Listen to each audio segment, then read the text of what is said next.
Hello guys, तो कैसे हैं आप लोग। तो आज हम लोग लिपिड के बारे में देखेंगे कि लिपिड होते क्या हैं, इनका वर्गीकरण कैसे किया जाता है, इनके क्या क्या गुण हैं, इनके क्या महत्व हैं। इसके बारे में आज हम इस वीडियो के माध्यम से देखेंगे। तो अगर आप लोग हमारे चैनल पर नए हैं तो चैनल को सब्सक्राइब कर दें और बेल आइकन दबा दें ताकि जब भी हम वीडियो बनाएं तो आप तक पहुंच जाए। और वीडियोस अच्छी लगे तो लाइक कर दें। तो सबसे पहले हम लोगों को लिपिड के बारे में जानना होता है कि लिपिड होते क्या हैं और लिपिड शब्द किसने दिया था, लिपिड की खोज किसने की थी, इसके बारे में हम लोगों को अच्छे से जानना होता है। तो लिपिड क्या है, तो सबसे पहले लिपिड जो है वो एक ग्रीक भाषा का शब्द है जिसका अर्थ वसा होता है, यानी कि फैट होता है। लिपिड शब्द का प्रयोग सबसे पहले विल्हेम ब्लोर नामक विज्ञानी ने किया था। लिपिड कार्बन, हाइड्रोजन, ऑक्सीजन के कंपाउंड होते हैं, लेकिन इनमें हाइड्रोजन व ऑक्सीजन का अनुपात 2:1 नहीं होता है, अर्थात इसकी संरचना में ऑक्सीजन बहुत कम होती है। मतलब इसके अंदर जो हाइड्रोजन और ऑक्सीजन है, हाइड्रोजन 2:1 नहीं होने के बाद में ऑक्सीजन जो होती है वो हाइड्रोजन से बहुत कम होती हैगी। लिपिड ऑर्गेनिक तत्व होता है, यह एक कार्बन चेन का बना होता है जिसे फैटी एसिड कहते हैं। लिपिड जल में आविले हैं, जबकि यह ऑर्गेनिक विलायक जैसे अल्कोहल, एसीटोन और क्लोरोफॉर्म में विलायक हो जाते हैं। लिपिड कभी भी पॉलीमर बहुलक नहीं बनाते हैं। लिपिड कार्बोहाइड्रेट की तुलना में दुगनी ऊर्जा को प्रदान करते हैं। ये वसा अम्ल तथा ग्लिसरॉल से मिलकर बनते हैं। वसीय अम्ल वसा का सबसे सरल संरचना है। वसीय अम्ल हाइड्रोकार्बन की एक चेन होती है। हाइड्रोकार्बन क्या होता है, जिसमें एक हाइड्रोजन और कार्बन होता है, उसे हाइड्रोकार्बन कहते हैं। तो ये एक हाइड्रोकार्बन की चेन होती है जिसके एक सिरे पर एक कार्बोक्सिलिक समूह जुड़ा रहता है। इसमें एक सिरे पर कार्बोक्सिलिक समूह है और बाकी CH2 जुड़े हुए हैं। आप लोगों को इसी तरीके से चेन बना के आनी है पेपर में। जब वसीय अम्ल एस्टर के साथ जुड़ते हैं तो इन्हें एजोल भी कहा जाता है।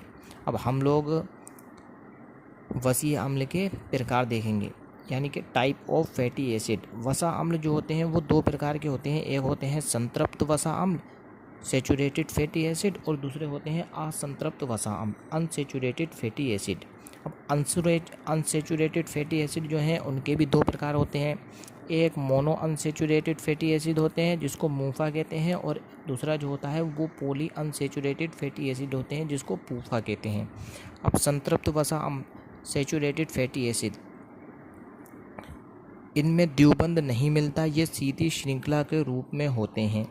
ये सामान्य तापमान पर ठोस अवस्था में मिलते हैं, यानी कि जो नॉर्मल तापमान होता है उसमें ये ठोस अवस्था में मिलते हैं और बहुत ज़्यादा ताप पर पिघलते हैं। अगर ज़्यादा गर्मी होती है, ज़्यादा ताप होता है तो ये संतृप्त वसा अम्ल जो होते हैं वो पिघल जाते हैं। जैसे मक्खन होता है, मक्खन को अगर ज़्यादा ताप में रख दो तो ये पिघलने लगता है, या नारियल का तेल होता है, इसको ज़्यादा तापमान पर रख दो तो ये पिघलने लगता है। लेकिन अगर इसको सामान्य तापमान पर रखोगे तो ये नहीं पिघलता है। ये जंतु वसा से प्राप्त होते हैं। ये मानव शरीर के लिए लाभकारी नहीं होते हैं क्योंकि ये मानव के शरीर के अंदर संचित हो जाते हैं, जिसके कारण मोटापा आ जाता है, कोलेस्ट्रॉल हो जाता है। इसीलिए ये मानव के शरीर के लिए लाभकारी नहीं होते हैं, क्योंकि क्रियाशीलता नहीं दिखाते और शरीर में संचित हो जाते हैं जिससे मोटापा आता है। इसके एग्जाम्पल हैं पॉलीमेटिक एसिड और स्ट्रिक एसिड।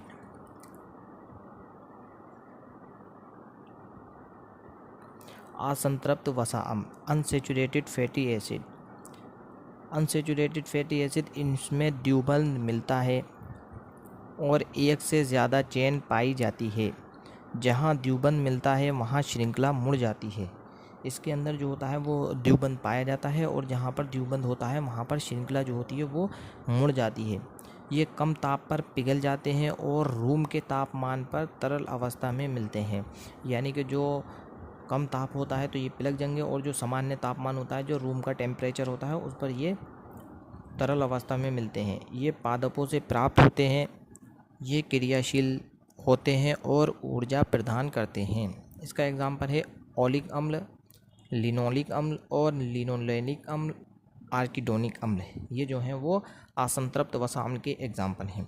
अब हम वसा अम्ल का क्लासिफिकेशन देखेंगे, यानी कि लिपिड के क्लासिफिकेशन देखेंगे।